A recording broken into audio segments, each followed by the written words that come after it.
So I'm Anuvrat Joshi. I'm a director of Cleantech Solar. Cleantech Solar is a large developer, primarily in the rooftop space, as has happened to many of us. We sort of found our way or sort of stumbled into some of the ground-mounted open access aspects of solar as well, by virtue of our customers demanding that product. But essentially, we are, along with some of the colleagues on this table, are one of the largest rooftop owners of rooftop solar in India. So I'll sort of share a few thoughts about us. And what I've tried to do is make this presentation a little bit more focused on technology. Clearly not the technology person here, but perhaps it's just as well, because I can give a layman's perspective or perhaps a consumer's perspective on what technology means. Some of the excellent points were made earlier that I think we summarize it sometimes to consumers as such, that 90% of a solar project is very easy to do. Taking it from 90 to 99 is virtually impossible. And that's what the people on this panel essentially try to do. Forensic O&M, proper designing, ensuring implementation of that design in reality. And you'll sort of see some of that with respect to how we try to achieve that. So I figure I'll start with a very simple case study. I'll not torture you with the details that are written in here. I'll sort of summarize it to say, and it's sort of been said that, yeah, sometimes, Ritu mentioned that the savings are not very appealing, to consumers. But all told, I mean, no matter which way the cookie crumbles, I mean, you do find that for a megawatt project, you will be able to demonstrate savings of 10 to 25 crores for the consumer. And that's not nothing. So now that rooftop solar has crossed its infancy over the past 2 or 3 years, and I sort of will thank some of ourselves too for that effort. We literally pounded the pavement and kind of knocked the doors and kept educating these people for 10 years, etc., till enough of their neighbors and competitors had it. And that's all we needed to do, not educate them, make sure their neighbor and their competitor has it. Now they all want to learn about solar and have been learning. So you already have the basics out of the way, and there is some degree of acceptability to what you're presenting. And what one can present is, if you put a megawatt up, which is a typical size, a little bit on the larger side of a industrial player, they seek to say that they can save 10 to 25 crores over the life of the project. And I'm just taking the life to be like 28, 30 years, not like 40 years. So that's the only point of this slide, that there is a reason you can catch the consumer's attention. They don't always trust you, but they trust you a lot more than they did 3 years ago. This immediately goes to the point of execution and project management. I mean, you really have to plan each one of these steps. Every time you miss a step or deadline, you have to sort of do root cause analysis and go over and over and fix it on that project, not the next project, that project. And the timeline is your friend, because when you miss a timeline, you actually probably miss something else as well. You've made a mistake as well. So, I mean, these are some of the sort of steps laid out. Again, most people are from the solar industry here, do not need much of education.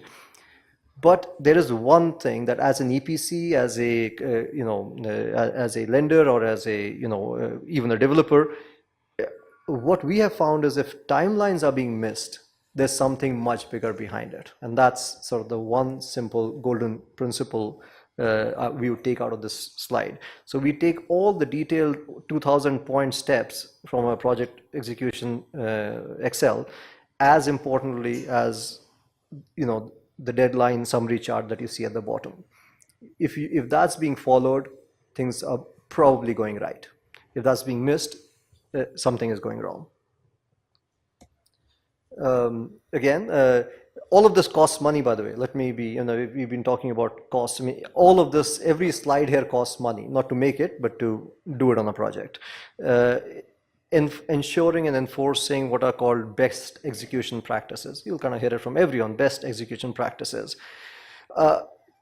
doing best execution means going to the skylights of a roof and marking every skylight with a yellow tape.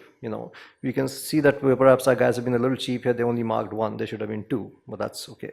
But so you clearly mark that you're not going to work here. You use automated battery tools, reduces error, increases speed. You hoist up things, modules and such in a proper way.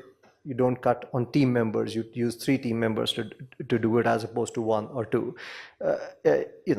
Earthing, you try to use proper clips versus cables. You create the right lightning loops. You make your plants IEC code compliant, even though that's not required presently in India. You essentially, there are many other list of codes, and my colleagues who are here can sort of share that with you. Each one of them you follow. Each one of them is cost, each one of them is time, but from the perspective of people who literally mean to own their plants, not just sort of, grow our volume or something. If you wish to own it for 10, 20, 25 years, in the end, it has some impact on the Excel IRR, but I think net by spending a rupee or 2 per watt more, we come out a whole lot ahead. Or even if we don't, I don't think that we'd have it any other way, because consumers, the kind of customers some of us are trying to hit, you couldn't have a failed situation with them. So all told, we just do these anyways, but we really believe that this is where the right answer lies. Otherwise, people are just going to keep folding up. Plants will keep going bad in 5 to 7 years. So what's the result? If I have to summarize, I'm obviously like a business person, not a technical person. So from my perspective or a consumer's perspective, the best way to summarize has to be very simple. What's the net result of doing all of this? You literally have what you see on the top row are 2 plants. One is in India, the other is in Cambodia. First is the Apollo 1.8 megawatt plant in Chennai. The second is Cambodia Coca-Cola 2.6 megawatts. What you see below are actual pictures. The top pictures are the design.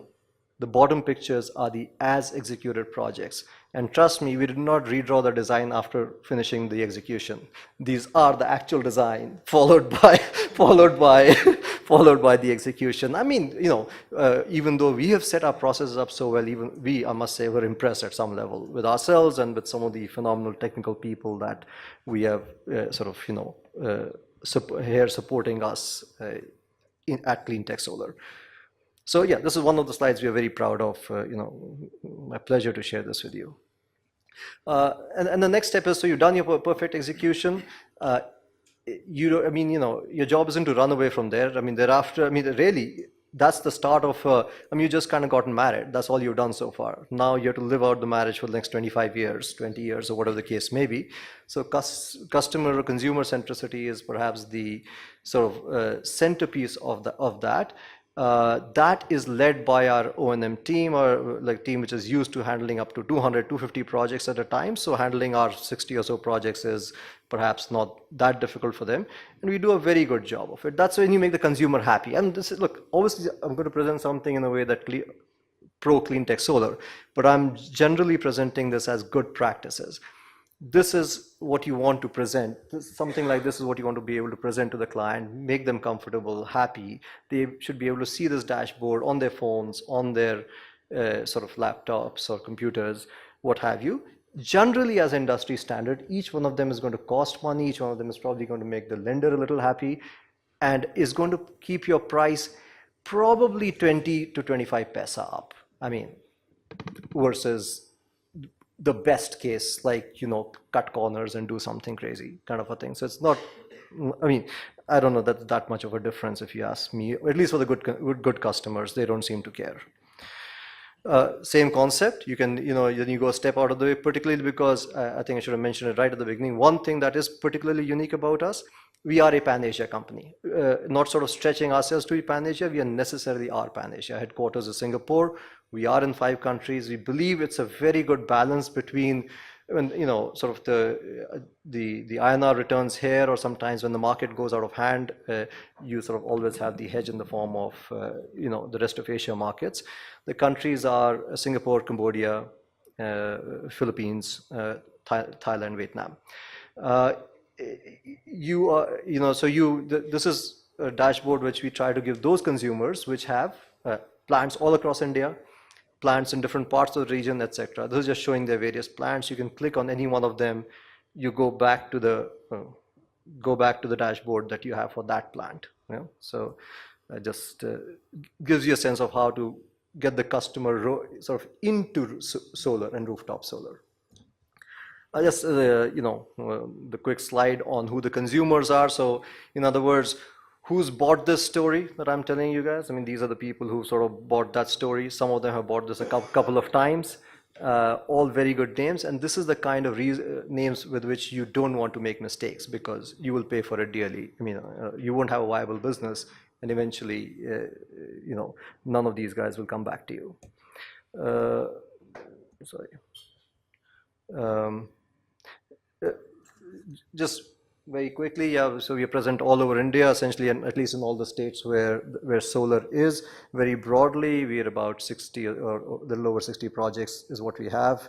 35 megawatts in India, and about 15 or so not in India, in the countries. It's in the countries that I had mentioned to you. Probably about 100 megawatts under development. Some of it in ground mount and open access, though we intend never to lose our DNA of being a rooftop player. So that said, a couple of case studies. This is the 1.8 megawatt Chennai project, and here is a project. The reason we've put it up, and I'll leave it on this slide, is that this is a project that had everything. It had basically classic the metal roof. It had a RCC, what we call RCC roof or cement roof. It has a carport. One of our more interesting projects, and I guess the pictures look pretty too. So with that, thank you.